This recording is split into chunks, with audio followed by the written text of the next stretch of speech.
Once a year, Australia's elite freestyle kayakers compete to choose the Australian national champion. This year's championships are held at the Olympic Whitewater Stadium in Penrith at the foot of the Blue Mountains. So today was the national championship, so this was the top paddlers from across Australia coming together to try and gain that title as the best in Australia. But the community here is amazing, super friendly, really talented, like the youth that are coming through at the moment. Australia's freestyle kayaking community is small, but its members are dedicated and among the best paddlers in the world.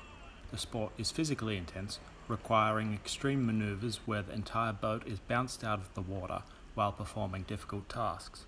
Today's event was staged in 3 rounds of 45 seconds, where each paddler had the chance to perform their best tricks, and their best score of the 3 rounds was chosen.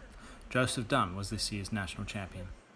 Or how you judge is basically on the technicality of your trick and maybe the air you get from it, how high you get out of the water. So some of the tricks that you can do to get a high score are things like McNasty, which is basically turning your boat around 180 degrees but also throwing it into a loop. In 2016, the sport was showcased to the Olympic Committee.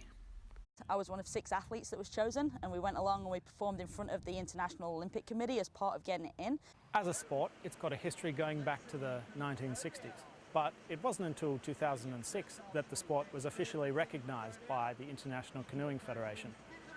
The athletes competing here today are world-class athletes.